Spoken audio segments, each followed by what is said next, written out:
Uyu munsi turasoma muri Mika ibice 6:8. Yewe mwana w'umuntu we, yakweretse icyiza icyo ari cyo, icyo Uwiteka agushakaho ni iki? Ni ugukora ibyo gukiranuka no gukunda kubabarira no kugendana n'Imana yawe wicisha bugufi. Abisirayeli bakundaga gutwarwa n'imihango y'idini kurusha uko batwarwa n'umutima unezeza Imana. Bakibwira ko gutanga ibitambo no gusenga, kwiyiriza, binezeza Imana bityo bakikomereza ibyaha byabo.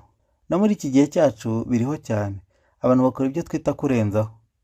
Ukaba ufite inzigo mu mutima ariko ukanayisengana.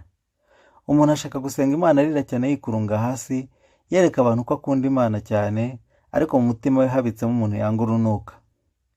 Ntiwanezeza Imana ufite urwango mu mutima.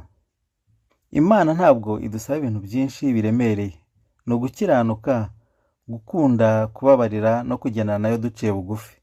Muri iki gihe cyacu cya none Yesu yaduhaye umwuka w'Imana ngo abidufashemo, ariko bisaba kumwubaha no kumwumvira.